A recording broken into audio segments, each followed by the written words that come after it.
Good morning. Detective Sergeant Brinkley, Rutherford County Sheriff's Office here in Murfreesboro, Tennessee. Got everybody gathered this morning to talk about a cold case we've been working on from 1978. This was a John Doe case that we've had for several years, and a recent development in the case is we no longer have John Doe.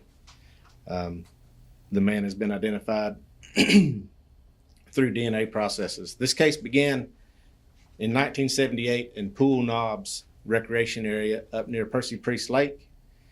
The gentleman was found that morning by a maintenance worker where he had apparently been shot and set on fire and left for dead.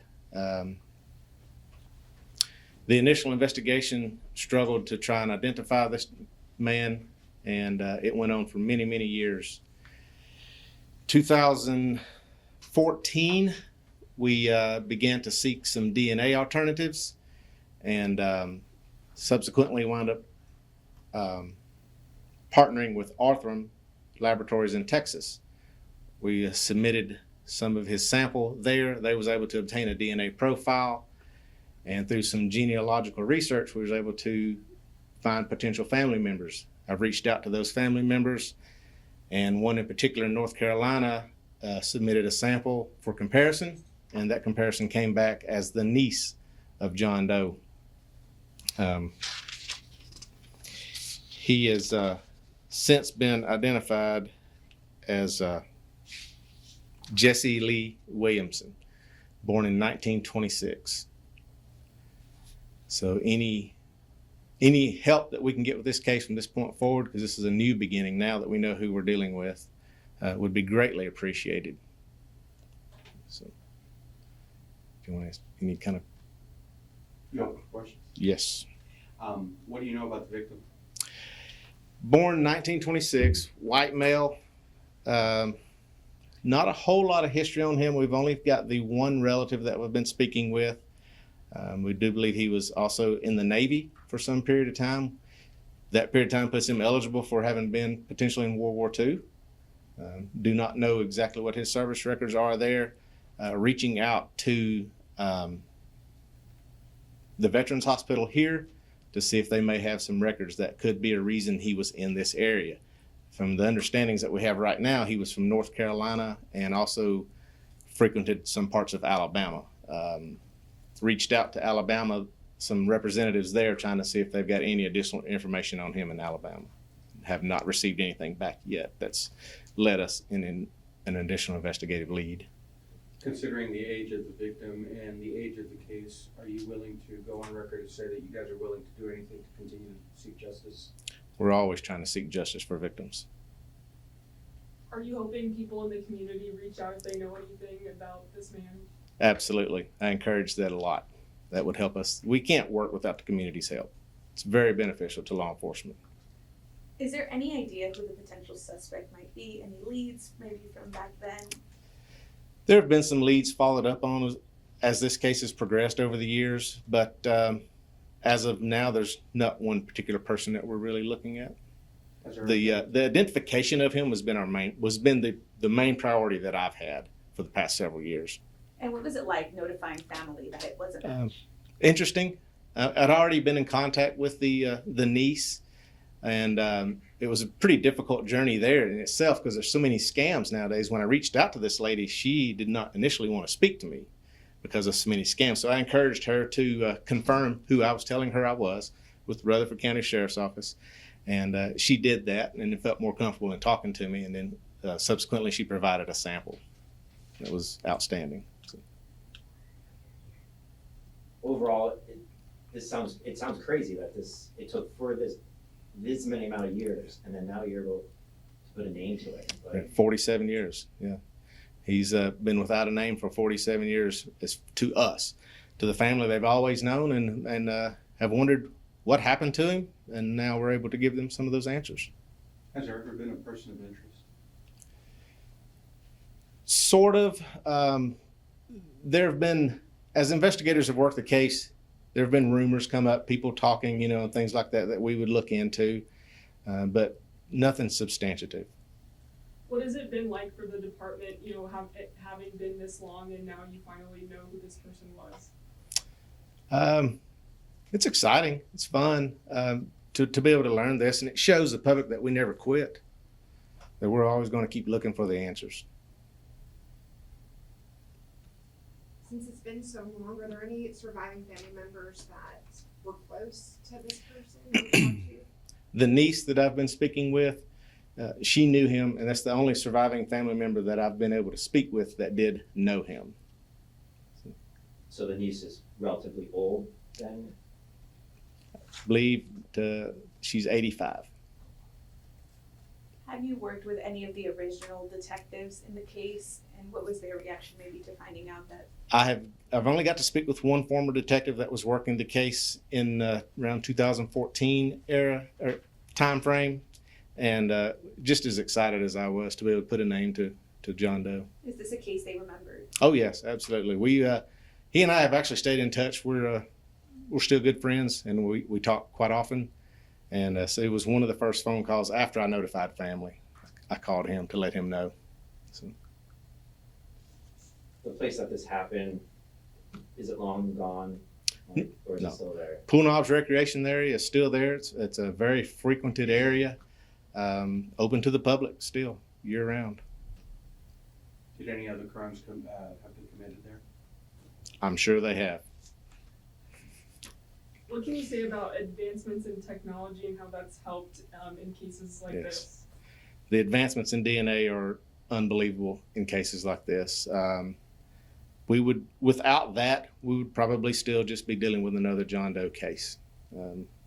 I can't give Ortham enough credit. They've stuck with it and kept me updated throughout the years that I've been handling the case. And the case handler there, Michael Vogan, has been just fantastic to work with. Of the 47 years, how many years have you been on the case? I began investigating a little bit in the case around 2014. So for several years, I was not the lead on it until the last investigator wound up moving on to a different job, and I took over. What is the hope now? Would be great to find a suspect and move forward with that. But anyone that here can do the math on this can realize that we're probably dealing with some very limited time on even a suspect maybe still even being alive. So, but that's definitely, I want to learn more about Mr. Williamson. We're going to keep digging into his past and find out as much as we can about him. The Sheriff's Cold Case Squad has had a lot of success. Can you share with us some of the past successes? Because this all gives you new experience to do a better job every time. They've had a lot of great success. However, I'm not an active member of that group, really. This is the only cold case that I've been working on. Is there a message to community members who maybe knew this man, know something Yes. about what happened? What would you say to them? Anybody that knows anything about Jesse Lee Williamson, maybe even served with him in the military, knew him from another state, whatever, give me a call, shoot me an email, something, just reach out. But definitely like to talk about him. And if we could even just get more life story, that's as interesting as anything else. Do we have pictures of the victim? Absolutely. This is provided by the niece that is still living in North Carolina.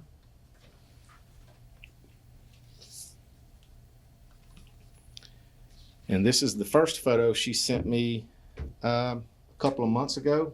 Try and hold these up where everybody can get a view of them. When she sent me that picture, it really got my hopes up. I've had my hopes up in the past, though, from other potential leads. But looking at the photos from the scene then and from the autopsy that was performed at that time, I had a really good feeling about these pictures that it could be him. So I get a good shot of those. And then one other in his Navy uniform. So again, would be a World War II era service member. So someone could have served with him that's still around. That brings up what I mentioned just then. It brings up another interesting fact that did occur during the investigation of this case. Several years ago, around I think 2014, we did a press release then, and a family reached out to us and thought it was their brother. So we began looking into that case as well, thinking that we may have a good identification for our John Doe.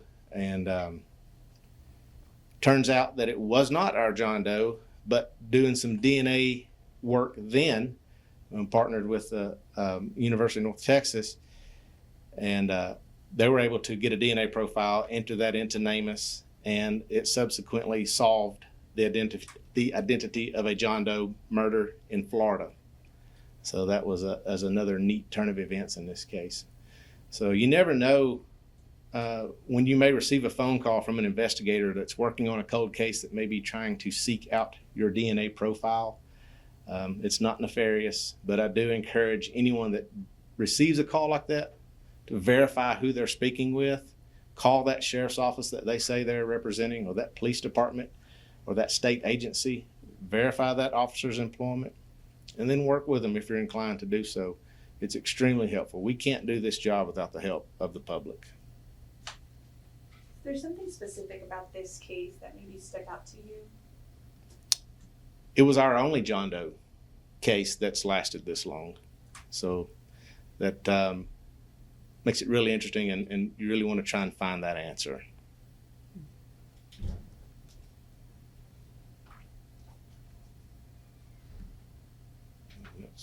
Can you give your phone number and email?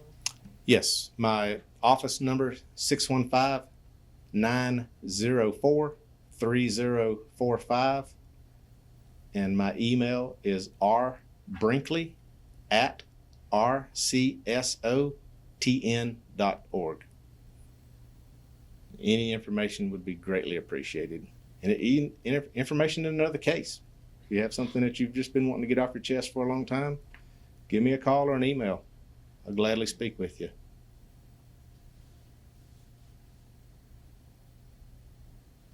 Thank you. Thank you.